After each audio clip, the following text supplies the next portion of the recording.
આ ગરમ પાણી. गरम में हळदी गोळ नो गाढ़ो। હા.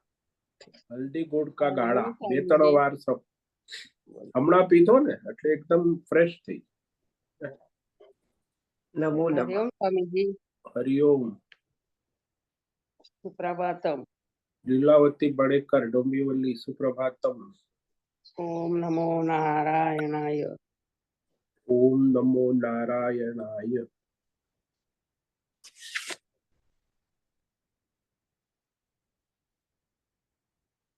ओम नमो भगवते वासुदेवाय।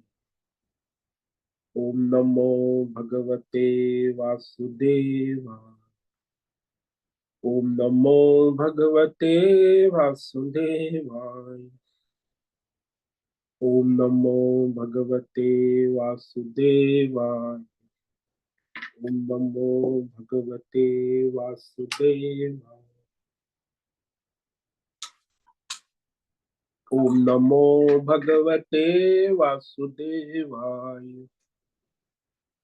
ओम श्री परमात्मने नमो नमः। ओम गंगणपतये नमो नमः। ओम सरस्वत्यै नमो नमः। ओम गुरुभ्यो नमो नमः। ओम सहनाववतु सहनौ भुनक्तु सह वीर्यं करवावहै तेजस्विनावधीतमस्तु मा विद्विषावहै। ओम शांति शांति शांति। सदाशिव समारंभां शंकराचार्य मध्यम अस्मदाचार्य पर्यन्तां वंदे गुरु परंपराम्। ओम पार्थाय प्रतिबोधितां भगवता नारायणेन स्वयं व्यासेन ग्रथितां पुराणमुनि मध्ये महाभारत अद्वैतामृतवर्षिणीं भगवतीम् अष्टादशाध्यायिनीम् अमृतवामनुसन्दधामि भगवद्गीते भवद्वेषिणीम्। वसुदेवसुतं देवं कंसचाणूरमर्दनं देवकी परमानन्दं कृष्णं वन्दे जगद्गुरुं।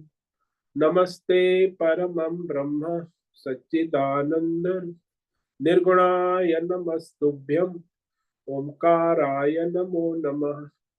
सर्वे दुर्गाणि तरन्तु सर्वे भद्राणि पश्यन्तु सर्वे सद्बुद्धिमाप्नोतु सर्वे सर्वत्र नंदतु। ओम तत्सत। ओम ओम ओम।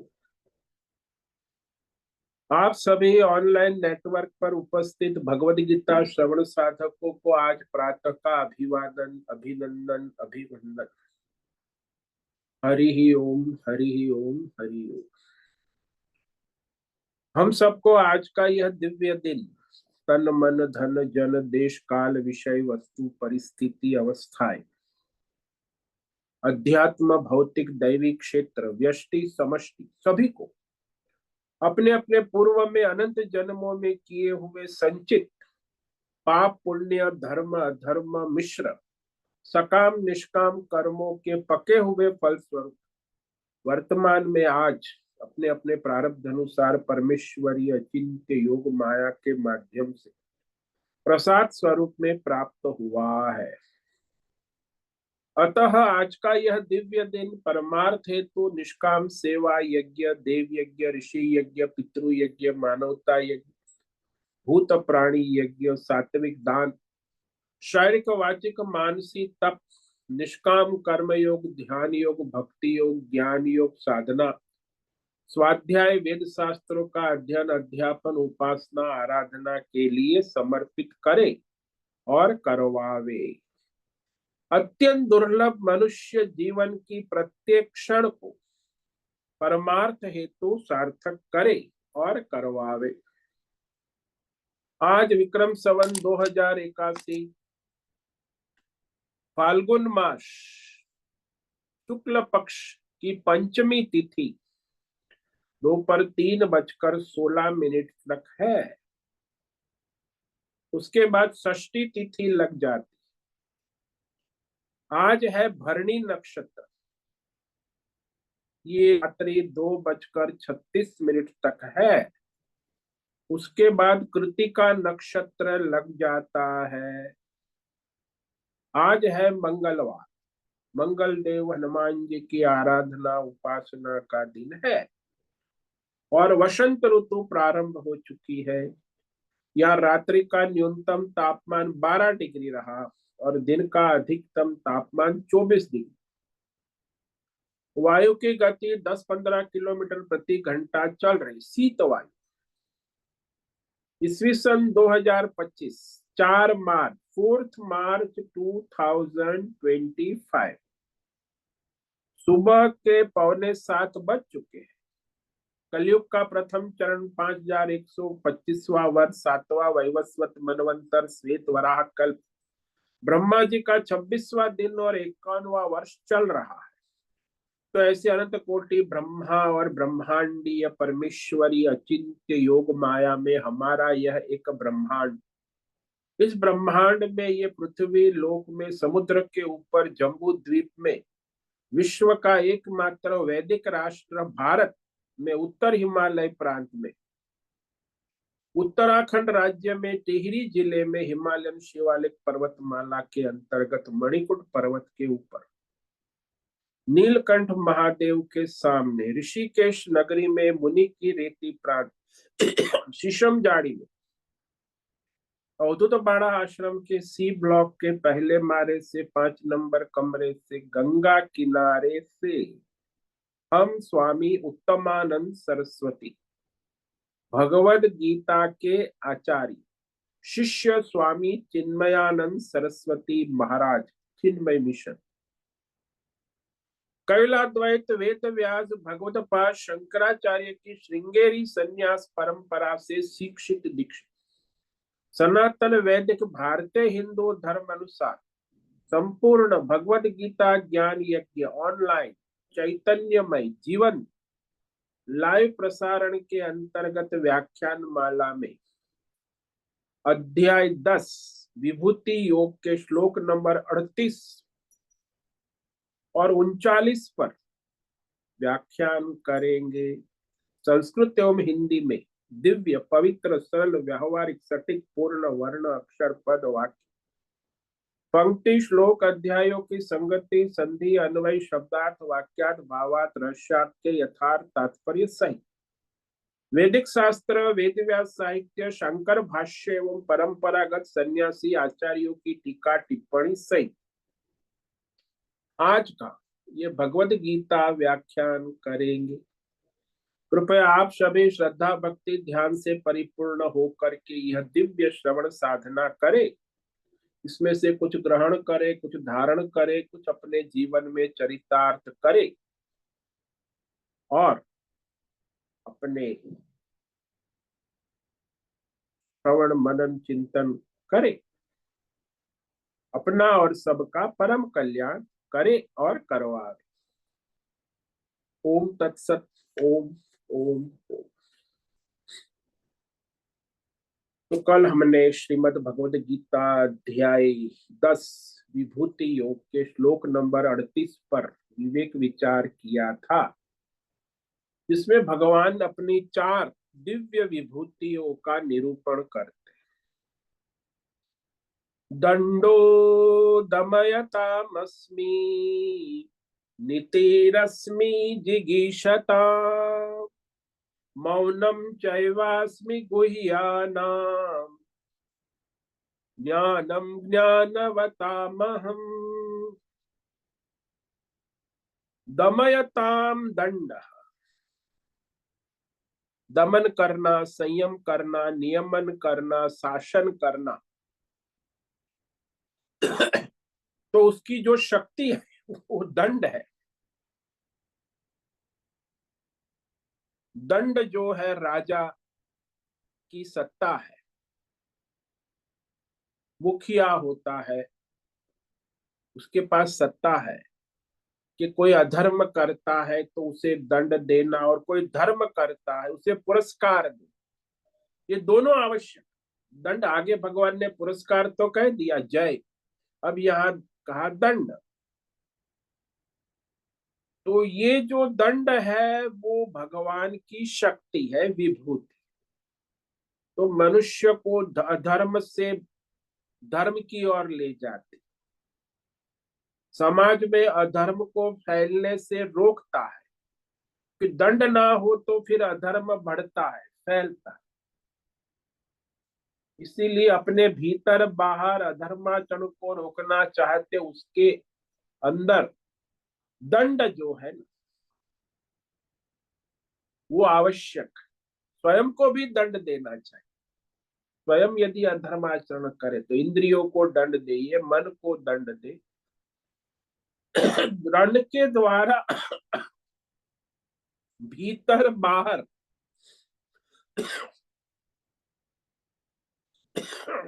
अधर्माचरण को रोका जा सकता। भीतर जो आपके अंदर अधर्म है उसको भी आप दंड के द्वारा रोक सकते, और बाहर आपके घर परिवार समाज में है उसे भी दंड के द्वारा रोका जा सकता है। इसीलिए दंड व्यवस्था जो है ये आज सारे विश्व में चरमरा गई। नहीं, वैसे इस्लामों में अच्छी बात है, इस्लामिक राष्ट्रों में दंड व्यवस्था कठोर है, इसीलिए वहां धर्म का, इस्लाम धर्म का प्राधान्य है। ये बहुत बड़ी बात है। बाकी दूसरे धर्मों में दंड की प्राधान्यता नहीं। हमारे धर्म में तो, सनातन धर्म तो ऐसे ही क्षमा करने लगता है, अधर्म की दंड देना चाहिए, लेकिन वो दंड की सिस्टम जो है एकदम चरमरा गई। और हमारी संविधान, भारतीय संविधान में भी सारी न्यायालय, न्यायपालिका, उसमें भी दंड व्यवस्था में अत्यंत भ्रष्टाचार। कहाँ आप lower court, high court, supreme court तक जाओगे तब वो आरोपी है उसको दोषी करार करेंगी, दोषी होके उसे दंड मिलेगा।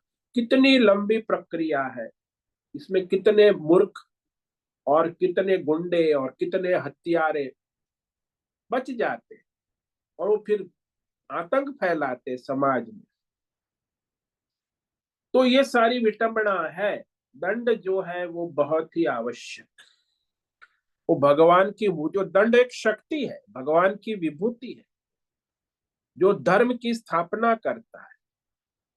कानून व्यवस्था जिसको कहते यम नियम संयम, भीतर भी इंद्रियों का यम नियम संयम होना, वो भी दंड के बिना नहीं होगा। सामाजिक व्यवस्था, व्यक्तिगत व्यवस्था, पारिवारिक व्यवस्था में दंड होना अनिवार्य है। फिर कहा जो राजनीति है, जीतना है ना, सब जगह नीति होती, खेल कूद में नीति होती है। चाइना की नीति है, अमेरिका की नीति है, ओलंपिक में ज्यादा गोल्ड मेडल, तो सबकी नीति होती।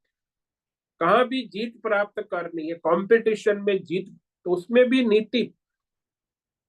राजनीति में भी नीति होती, उद्योग में भी औद्योगिक घराने, उनकी भी नीति होती, अर्थनीति, धर्म नीति, राजनीति, व्यष्टि और समष्टि। तो जहां भी नीति है वह भगवान की विभूति है। ये से समझो कि जो धर्म का पक्ष लेने वाली नीति है वो भी राजनीति है, और अधर्म का पक्ष लेने वाली नीति है वो भी राजनीति। ऐसे परस्पर नीतियां चलती है। अधर्म का विरोध करने वाली नीति, धर्म का विरोध करने वाली नीति। बड़ा आश्चर्य है, संसार माया है। ये सब भगवान नीति जहां भी है, कई लोग अधर्म करते, वो लोग धर्म का विरोध, उनकी भी नीति होती। जो धर्म करता है वो अधर्मों पक्ष वाले की विरोध करते हैं, वो भी उनकी नीति होती। आजकल आप देखते हो पॉलिटिक्स में, लोकसभा में, विधानसभा में, चुनावों में, तो ये सारी पॉलिसी कहो, नीति कहो, कूटनीति कहो, ये सारा जीतना चाहते उसके लिए, जो जीतना चाहता है उसकी नीति, ये भगवान की विभूति है। गुह्यानाम मौनम अस्ति। मौन तीन प्रकार का, वाणी का मौन, मन की वृत्ति का मौन, और बुद्धि के संकल्प का मौन। कोई संकल्प ना करना, शांत, बुद्धि को शांत रखना या मन को शांत रखना, ये मन का मौन। और वाणी को शांत रखना, ये वाणी का मौन। और गुप्त रखने योग्य बात है वो मन में रखना, वाणी तक सीमित रखना। व्यष्टि समष्टि रहस्य की बातें हैं गुप्त। गुप्त बातों को रखने का सर्वोत्तम साधन है कि उसके बारे में एक शब्द भी बोले नहीं, मौन रहे।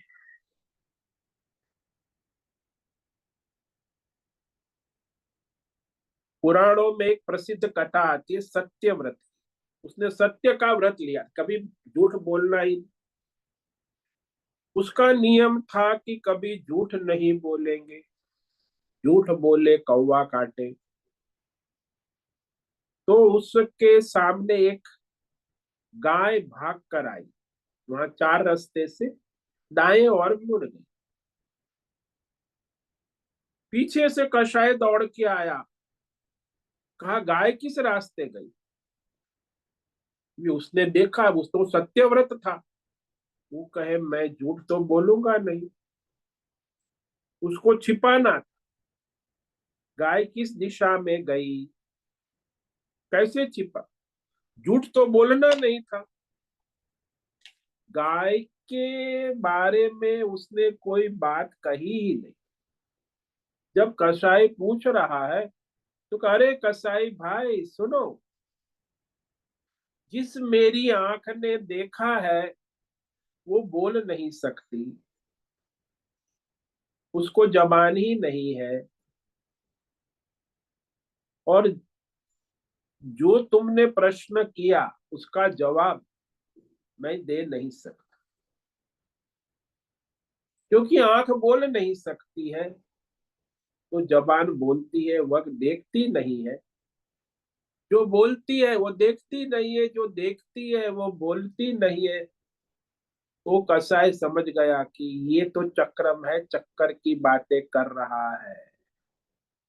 समय बीत गया, गाय तो निकल गई, इसलिए वो बोला समय गंवाना बेकार, वो दौड़ पड़ा तो सीधा आगे चला गया। तो इसी प्रकार से जो बात गुप्त है, रहस्य रखनी है, सत्य है, तो उसके बारे में कभी कुछ बोलना ही नहीं चाहिए। कहाँ भी, कहीं भी, किसी से भी। कई बार आप कहते हैं यहाँ बोलने में क्या है, कभी भी नहीं, नहीं, कभी भी, कहीं भी, किसी से भी वो बात गुप्त रहनी चाहिए। बहुत सारी बातें होती है, भाई आपका बेटा है उसने चोरी की है तो गुप्त है बात। अब वो उसको ज्यादा फैलाएंगे तो आपकी बदनामी होगी, आपके परिवार की बदनामी होगी। वो आपका बेटा है, गुप्त रखना है तो फिर किसी को कहना नहीं। झूठ बोलने के अंदर कठिनाई रहती, एक होता है झूठ बोलना और दूसरा होता है मौन रहना, दोनों में फर्क है। यदि आप झूठ बोलोगे तो उसमें कहीं ना कहीं सच का अंश हो ही जाए। गुप्त विषय के बारे में कुछ नहीं बोलना ही उचित। कई लोग झूठ बोल देते, कहाँ गई थी, माँ ने पूछा, सहेली को मिलने गई, झूठ बोल दिया। लेकिन वास्तव में वो गई थी अपने बॉयफ्रेंड को मिलने।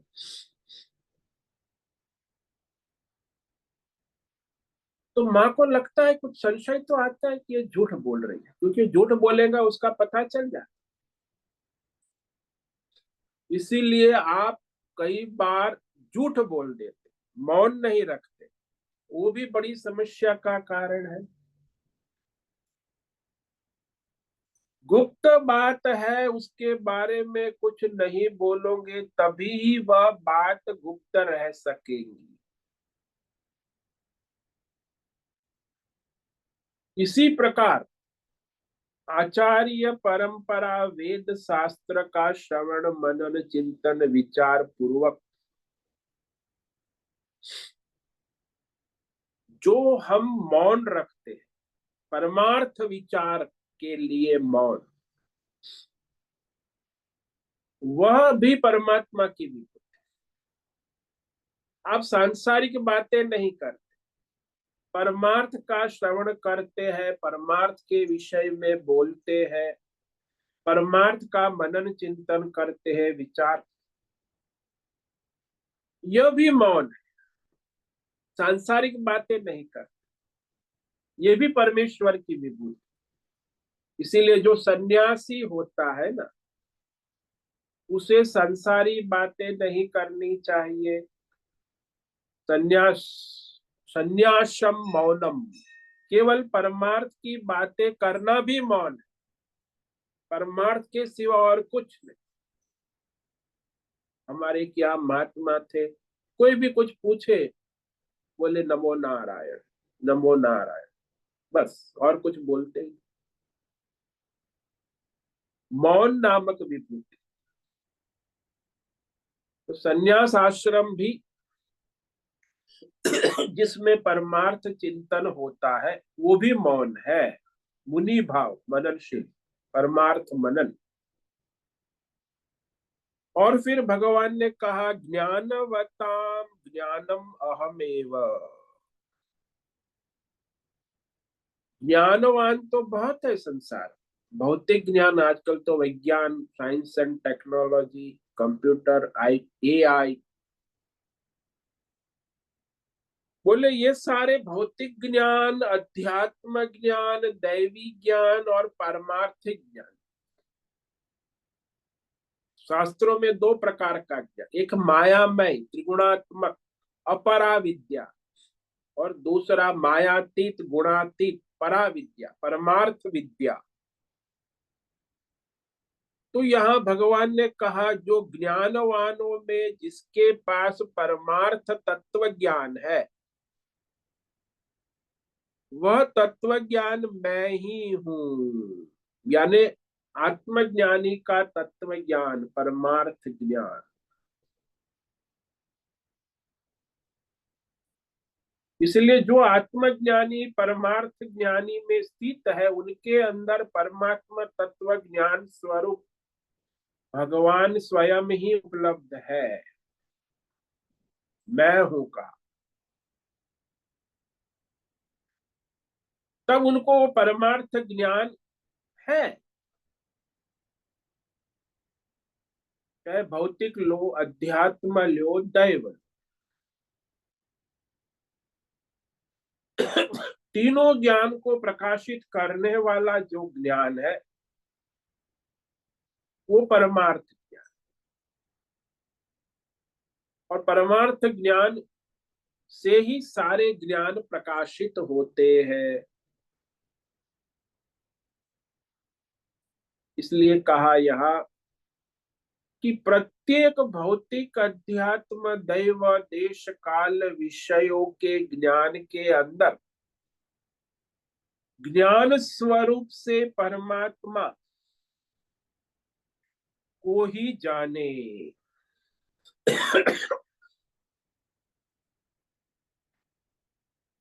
तो सब में ज्ञान स्वरूप। आप कहते हो मैं जानता हूं, भौतिक ज्ञान मैं जानता हूं, अध्यात्म ज्ञान मैं जानता हूं, दैवी ज्ञान मैं जानता हूं, परमार्थिक ज्ञान मैं जानता हूं। तो मैं जानता हूं सब में है। वो कौन है? मैं जानता हूं, वही परमात्मा की विभूति, उसे परमेश्वर की विभूति समझे। मैं जानता हूं और मैं नहीं जानता हूं, ये भी विभूति। लेकिन नहीं जानने को भी जानता हूं और जानने को भी जानता हूं। नित्य ज्ञान स्वरूप परमात्मा का यह ही स्वरूप है। तो विवेक पूर्वक जो विचार करता है, जान लेता है कि वह परमात्मा ही मेरा स्वरूप है, अधिष्ठान, मूल। आप जब भी जितना भी कुछ जानते हो नहीं जानते हो, उसको प्रकाशित कौन कर रहा है? मैं जानता हूं, मैं नहीं जानता हूं, तो मैं है, तो मैं प्रकाशित करता है सारा। तो ये जो भगवान ने अंतिम विभूति कह दी, हालांकि ये बड़ी सूक्ष्म है, विवेक करने योग्य, परमेश्वर की विभूति कि ज्ञानवताम ज्ञानम अहमेव। बुद्धि से प्रकाशित ज्ञान अज्ञान आत्मा से ही प्रकाशित होता है। यानी वो आत्मा, परमात्मा ही उसे प्रकाशित करता है। जैसे देवदत्त भिखारी पात्र की बुद्धि में जो ज्ञान अज्ञान है, उसको कौन प्रकाशित करता है? कलाकार। तो बुद्धि जो है पात्र की, देवदत्त भिखारी ज्ञानी है, अज्ञानी है, मूर्ख है, विद्वान है, उसको प्रकाशित करने वाला कलाकार न तो ज्ञानी है न तो अज्ञानी, वो उसके ज्ञान अज्ञान को प्रकाशित करता है। ऐसे ही सभी जीवात्माओं के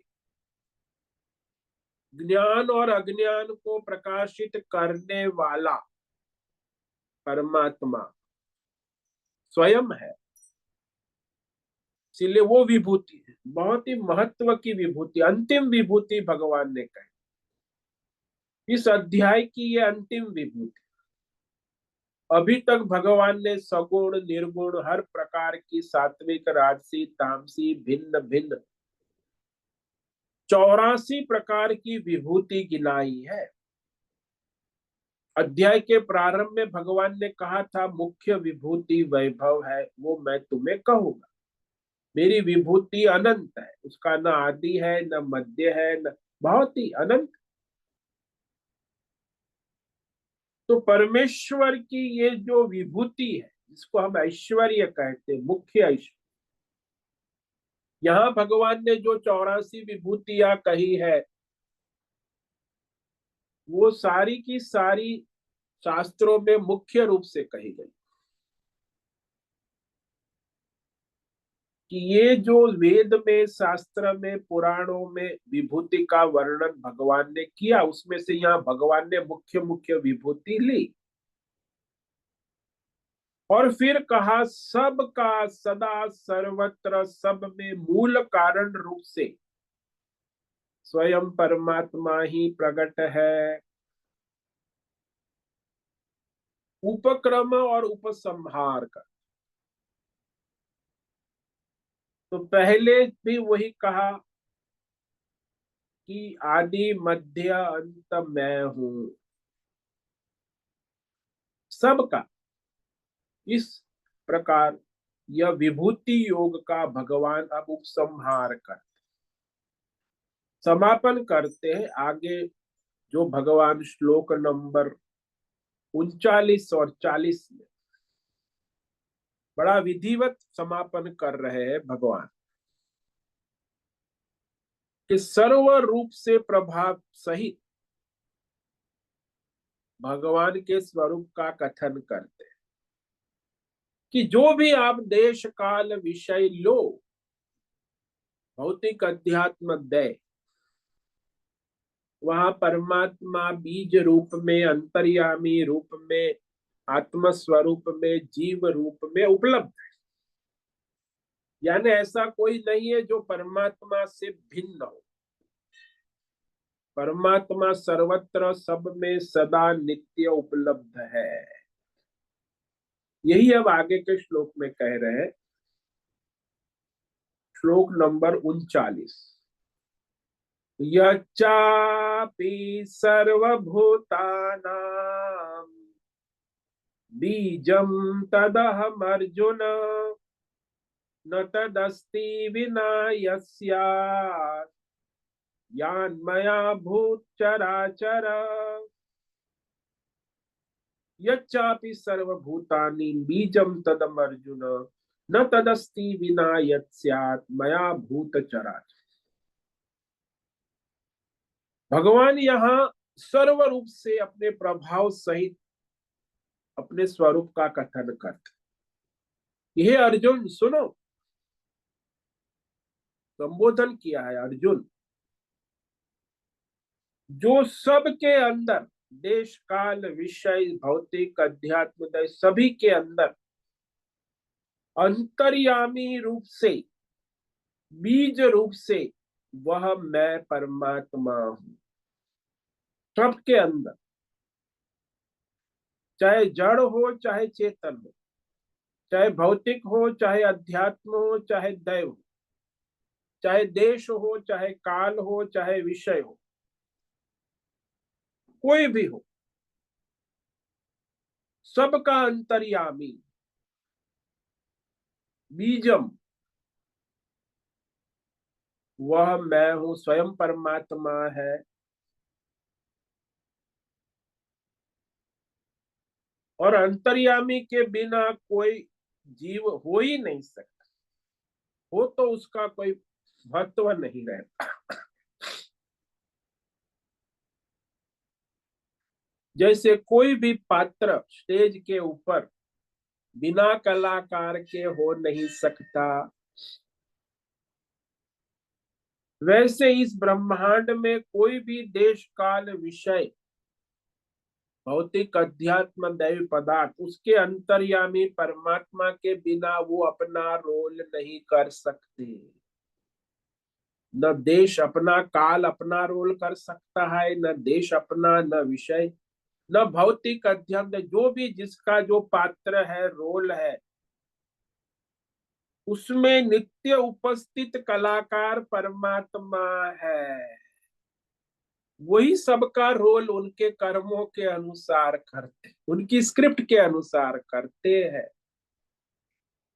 यानी संसार में कोई चीज ऐसी नहीं है जो अपने आप अपना कार्य करे। तो यहाँ भगवान ने सर्वभूत यत् सर्वभूतानां स्थावर जंगम नाम रूप उत्पत्ति भौतिक अध्यात्म दैव देश काल जड़ चेतन, जो भी पदार्थ, जो भी विषय है,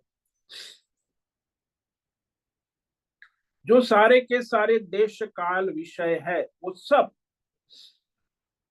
परमात्मा से ही है। भगवान कहते मैं उसमें अंतर्यामी बीज हूं। अंतर्यामी रूप से, बीज रूप से उसमें उपस्थित रहता हूं।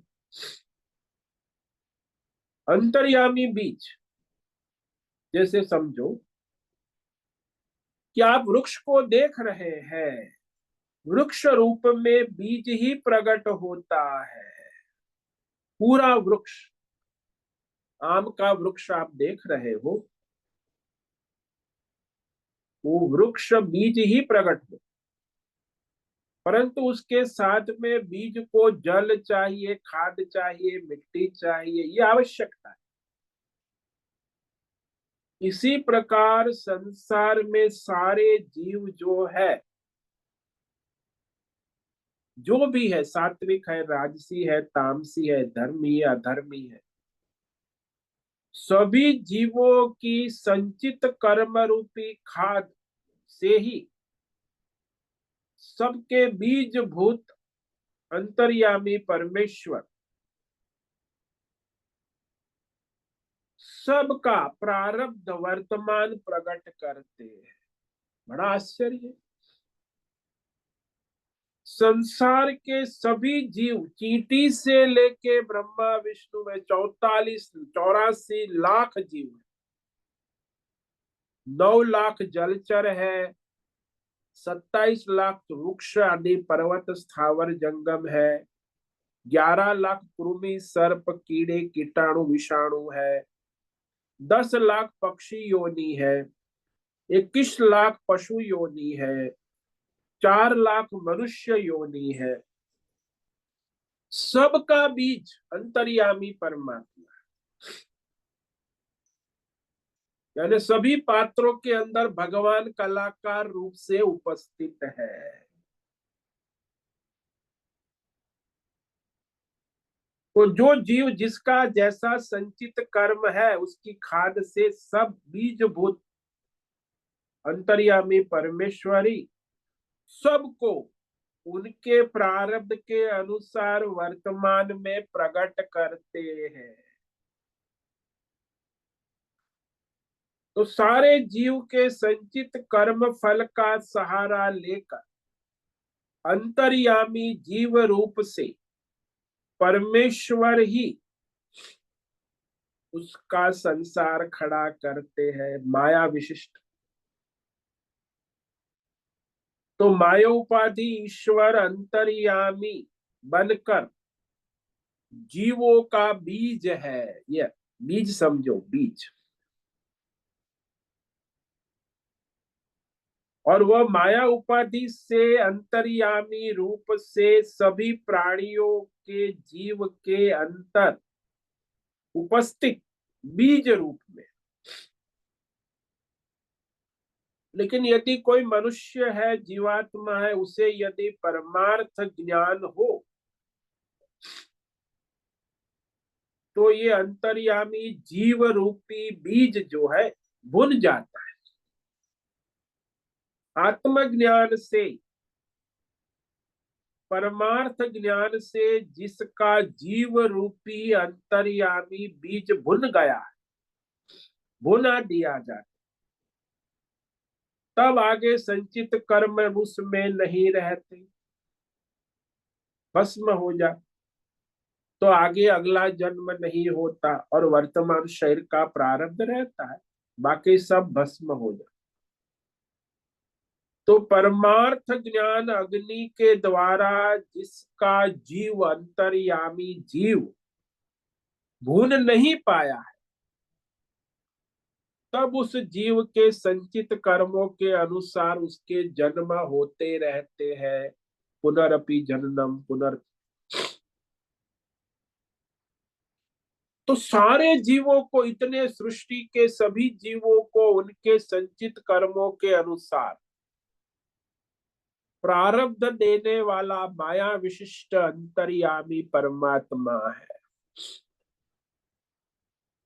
इसलिए हमारे यहाँ 84 लाख योनियां हैं।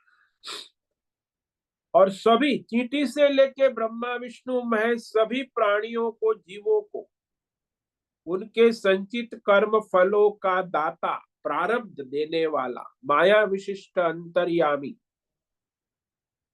चैतन्य परमात्मा है। और वही यदि जिसका जीव भाव भुन दिया गया है, संचित कर्म भस्म हो जाते हैं और वो चैतन्यमय परमात्मा स्वरूप हो जाता। इसीलिए यहाँ जो जीव भाव है वही प्रतिबिंब चैतन्य परमात्मा का स्वरूप। जड़ चेतन जितने भी संसार में विषय है, देश काल विषय भौतिक अध्यात्म, बिना चेतन के कोई कुछ नहीं हो सकता। यानी परमात्मा के बिना कुछ हो ही नहीं सकता। तो सब में परमात्मा है के रूप में उपलब्ध है।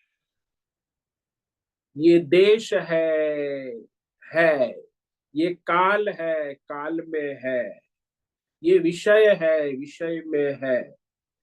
ये भौतिक है, भौतिक में है। ये अध्यात्म है, अध्यात्म में है। ये दैव है, दैव में है। रूप को देखे, है स्वरूप है सबका। भौतिक रूप है उसका, है स्वरूप है।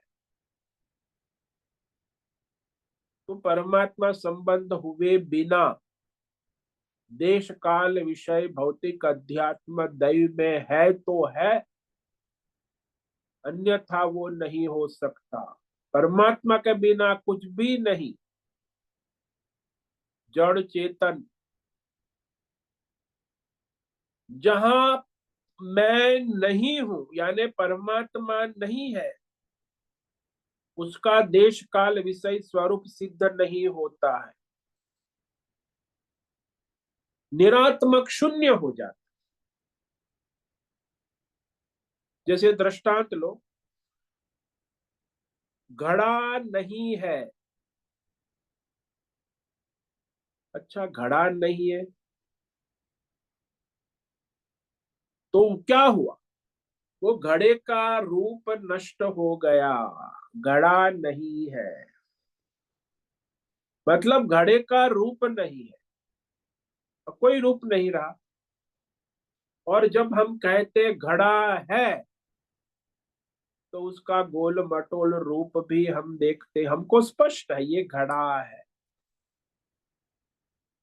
फूट गया तो कहेंगे घड़ा नहीं है। तो क्या है? ठीकरा है। ठीकरे को चूर्ण कर दिया तो मिट्टी है, लेकिन है रूप में रहेगा। मिट्टी भी नष्ट हो गई,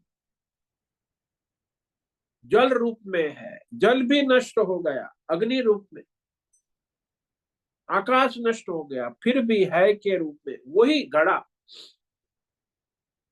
माया नष्ट हो गई तो भी है के रूप में है। इसलिए है परमात्मा का स्वरूप है।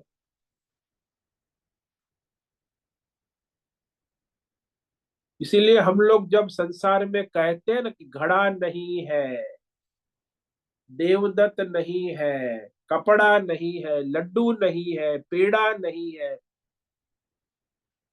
जब नहीं है तो वहां क्या है? कुछ नहीं, शून्य अवकाश है। आप मिठाई का डब्बा ले आए, सबको बांट दिया, फिर डब्बा पड़, फिर कोई आए, अरे मुझे मिठाई प्रसाद, अरे नहीं है, तो डब्बा खोल के दिखा दिया, कुछ नहीं है। पेड़ा नहीं है, अब मैं नहीं है एक जैसा। तो उनका नहीं है कोई अलग नाम रूप नहीं।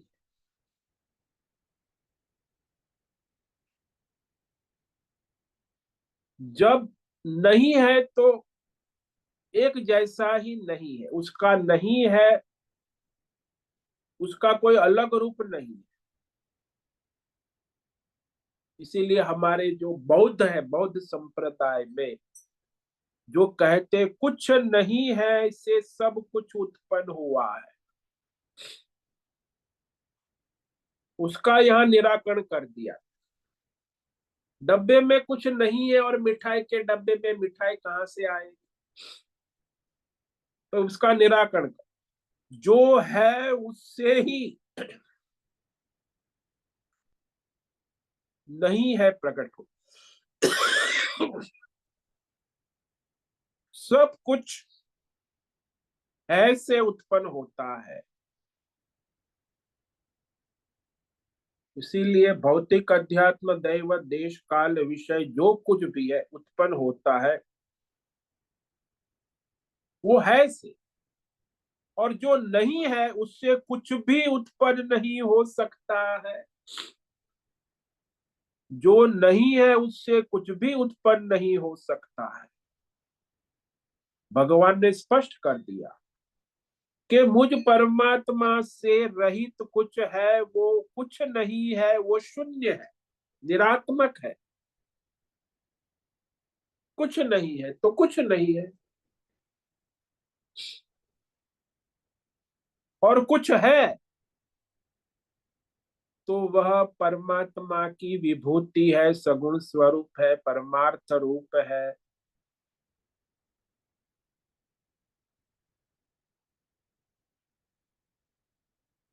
इसीलिए कहा बिना सुवर्ण के कोई भी आभूषण रहता नहीं है। कि कोई कहते बिना सुवर्ण के आभूषण का निर्माण होता है। कैसे होगा भाई? जब सुवर्ण ही नहीं है तो आभूषण, सुवर्ण है तो सारे आभूषण प्रकट हो जाते हैं। सुनार के पास जाओ कि मेरे पास सोना नहीं है और आप आभूषण बना के दो, तो कहते कोई बात नहीं, सोना नहीं है तो पैसा तो है ना, 50,000 रुपया तोला है, 5 लाख दे दो, आपका 100 ग्राम का सेट बना दे। तो कुछ है तो उसी में से कुछ उत्पन्न होता है। जब कुछ नहीं है उससे क्या उत्पन्न होगा? और कुछ है उसी में रहेगा, कुछ नहीं है उसमें क्या रहेगा? कुछ है उसी में सब लय होगा, कुछ नहीं है उसमें क्या लय होगा? कुछ है उसी में कुछ उत्पन्न होगा। जब कुछ है ही नहीं तो क्या फिर से पुनः उत्पन्न होगा? इसीलिए आभूषण का संसार केवल सुवर्ण है, इसीलिए है। जब आभूषण नहीं है तो भी सुवर्ण ही है। ऐसे जब संसार है तो उसमें मूल क्या सूत्रधार है? परमात्मा। और जब संसार नहीं है तो भी क्या है? मूल पत्र परमात्मा। तो इस प्रकार ये जो सर्वश्रेष्ठ विभूति उपक्रम उपसंहार भगवान ने इस श्लोक में किया। विभूति योग को पूर्ण कर रहे हैं। शुरुआत भी वहीं से की थी कि सबका आदि मध्य अंत मैं हूं। सारे विभूति योग का यही तात्पर्य, मुख्यतः सब कुछ परमात्मा से ही उत्पत्ति स्थिति लय पुनः उत्पत्ति रूप है। उसके बिना कहीं भी कभी भी किसी भी रूप में कुछ नहीं है।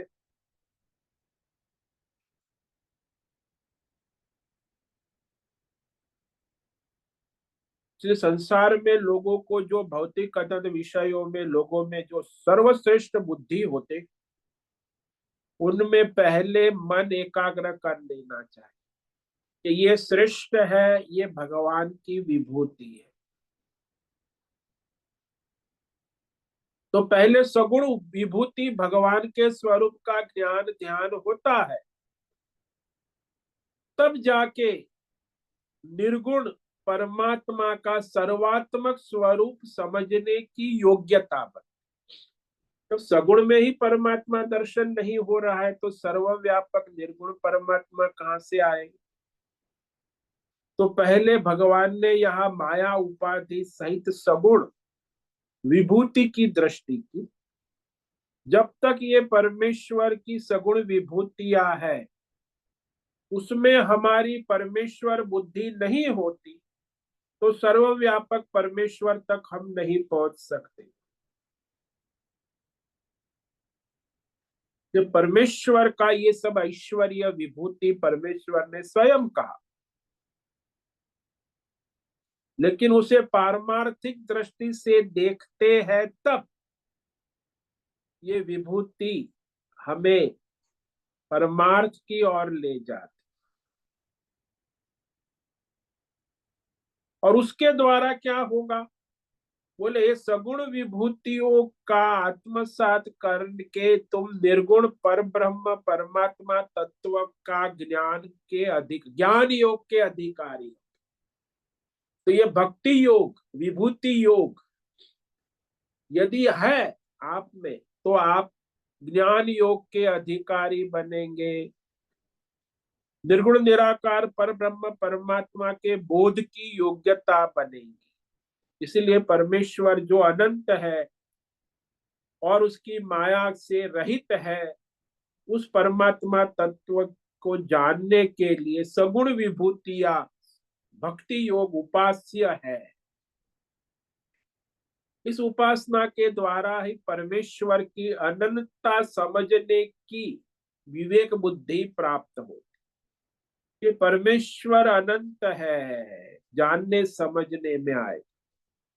जब परमेश्वर अनंत है ऐसा ज्ञान जिसको ज्ञान योग हो गया, उसके लिए सारी विभूति भी मायामय है, मिथ्या है, केवल परमेश्वर ही है। तो इस तरह यहाँ भगवान ने विभूति क्यों कहा कि सामान्य साधक संसारी है, अभी मोह माया में पड़ा है, उसके लिए इस भगवान की सगुण भक्ति उपासना करना आवश्यक। उसके बाद वो आगे बढ़कर ज्ञान योग के द्वारा परमात्मा को अनंत रूप में प्राप्त कर लेता है। अनंता समझना आसान नहीं है, तो वह इसी के माध्यम से हो। इसलिए भगवान में क्रम है, पहले कर्म योग, जिसकी निष्काम कर्म योग किया है वो फिर भक्ति योग में आएगा, ध्यान योग करेगा, उसके बाद फिर वो ज्ञान योग में आके परमात्मा की अनंतता का साक्षात्कार करेगा और वो मुक्त हो जाए। तो अर्जुन के द्वारा जो पहले श्लोक में दिव्य विभूति कहा था, भगवान ने कहा मेरी विभूतियां अनंत है। अब कहते हैं विभूति योग को समापन करते हैं। तो ये आगे का श्लोक है, इस पर हम कल विचार करेंगे। विभूति योग का समापन करते हैं भगवान स्वयं। नान्तोऽस्ति मम दिव्यानां विभूतीनां च परन्तप एष तोद्देश्यतः प्रोक्तो विभूतेर्विस्तरो मया। अर्जुन को कहा भगवान ने कि मेरी जो विभूति दिव्य विभूति है वो अनंत है, उसका अंत नहीं है। मैंने अर्जुन तुम्हें यहाँ 84 विभूतियां कही अध्याय के वर्णन में, और वो मेरी मुख्य मुख्य विभूति का कथन, जो उपास्य है, अर्चनीय है, वंदनीय है, पूजनीय। पहले उसकी आराधना करो, तब जाके तुम अनंत की ओर आगे बढ़ सकते हो। तो इस पर हम कल विचार करेंगे। तो आज जिस श्लोक पर हमने विचार किया, इसमें भगवान ने कहा कि मैं मौनम, वाणी का मौन, मन की वृत्ति का मौन, बुद्धि के संकल्प का मौन, ये बहुत सारे मौन है, लेकिन यहाँ भगवान ने कहा कि वह मौन जो परमार्थ की ओर ले जाता है, संन्यासम मौनम लक्षणम, परमार्थी है वो मौन है, उसे संसार के बारे में न कुछ सुनना है न कहना है। ये भगवान की विभूति है। ज्ञानवताम ज्ञान, सभी ज्ञानों में जो परमार्थ ज्ञान है, तत्व ज्ञान, वह भगवान की विभूति है। फिर भगवान ने कहा सर्वरूप सहित भगवान कहते हैं यच्चापि सर्वभूतानां बीजं तदमर्जुन न तदस्ति विना यत्स्यात् मया भूत चराचरम्।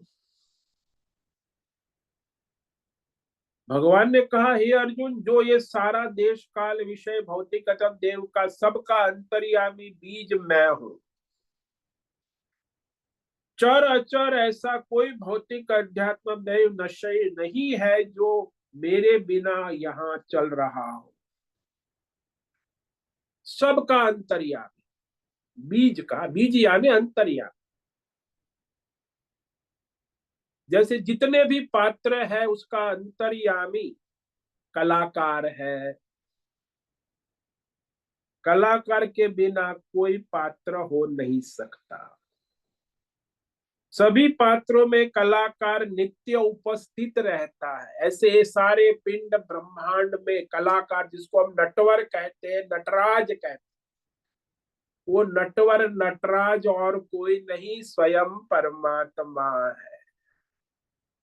ओम नमो नारायणाय, ओम नमो नारायणाय, ओम नमो नारायणाय, ओम नमो नारायणाय, ओम नमो नारायणाय।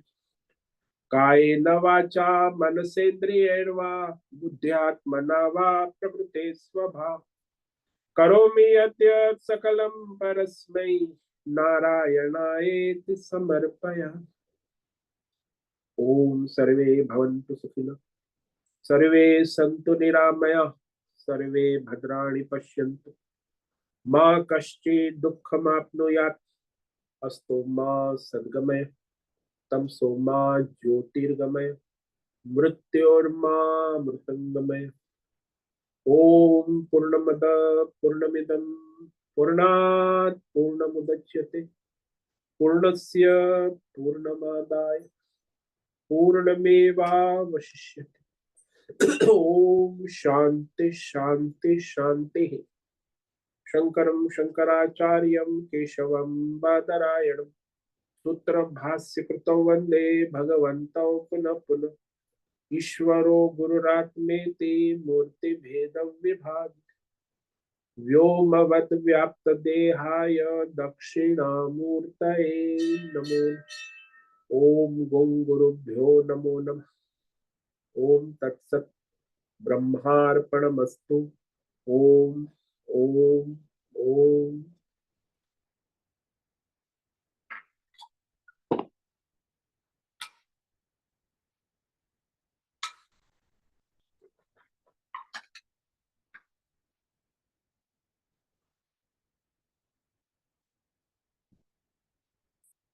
ये 5 मिनट है, किसी साधक को कोई प्रश्न है पूछ सकते हैं।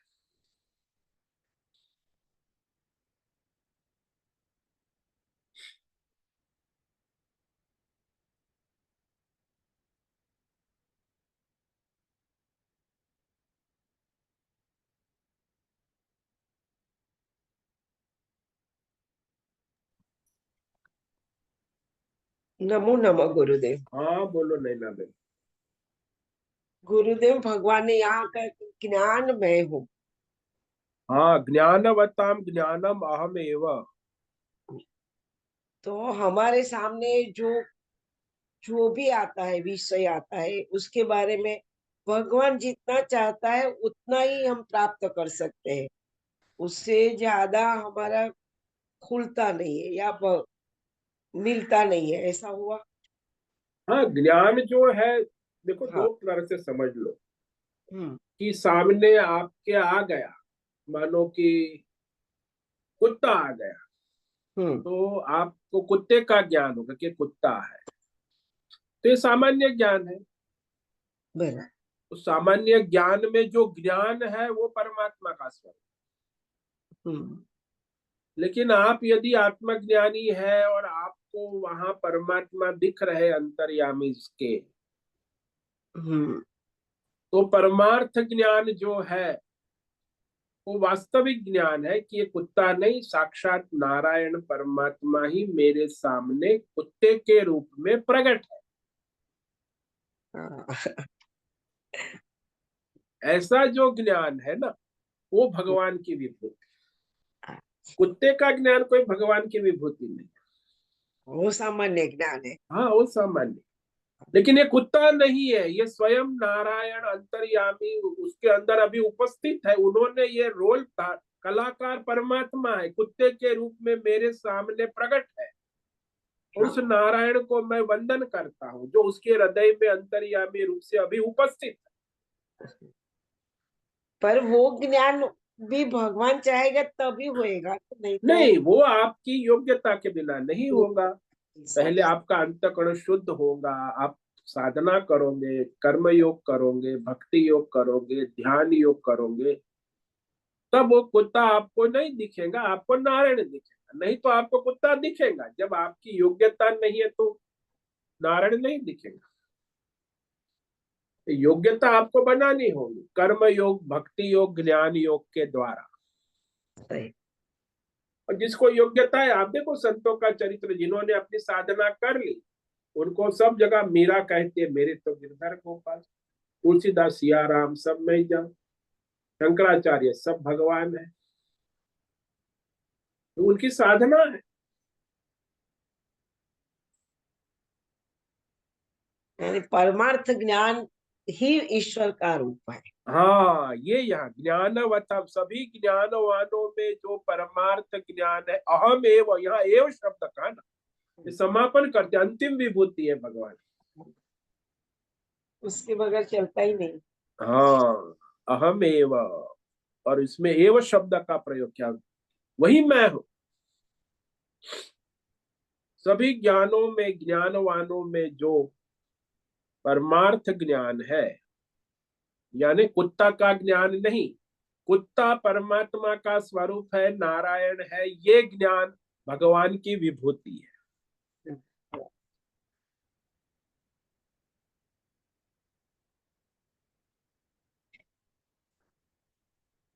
समझ में आया? हाँ, अभी समझ में आया। वैसे ज्ञान शब्द नहीं है, परमार्थ ज्ञान मुख्य शब्द। हाँ, ज्ञान ये लौकिक ज्ञान, भौतिक अध्यात्म दैव नहीं है, ये गलत फहमी नहीं करना। तत्व ज्ञान, परमार्थ ज्ञान। आप किसी को भी देखो तो आपको वहां भगवत ज्ञान होना चाहिए कि भगवान है, पत्थर नहीं, भगवान ही प्रकट है, नारायण। ये ज्ञान है वो भगवान की विभूति।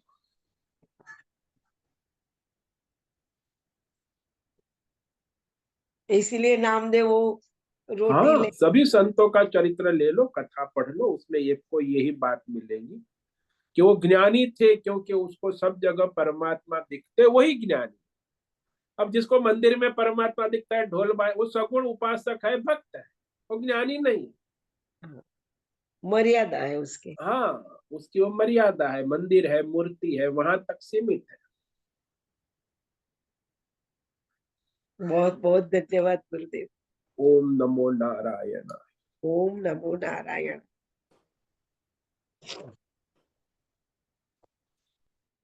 ठीक है, आज उपस्थित है प्रकाश आनंद दोषा होस्ट है, भद्रेश पड़िया कोहोस्ट है, राजेश मोलकर कोहोस्ट है, नैना पुरोहित, राय बहादुर, अजय रत्न पारखी, अनुराधा जेठे, आशा कोटक, बीबी शर्मा, भावना गरीबा, दिव्याबेन दवे, जीवी कुमार, हेमा कोटक, जयंती पांडा, लीलावती बड़ेकर, मीरा उच्चिल, मोहन, राम सेवक यादव, रेशा रथ, रिकी पटेल, सी संजीवनी, श्रीरंग रानडे, सुचिता पाटिल, सुनील ठाकुर, उर्वशी, उषा मेनन और अंजलि जोशी। तो आज इतने साधक उपस्थित है। देखो, चिंतन करो, मनन करो, आपकी क्या स्थिति है और उस अनुसार अपनी साधना करो। सभी साधकों को ओम नमो नारायणाय। ओम नमो नारायण। ओम नमो नारायण। ओम नमो नारायणाय स्वामी। ओम नमो नमो नारायण। नारायणाय।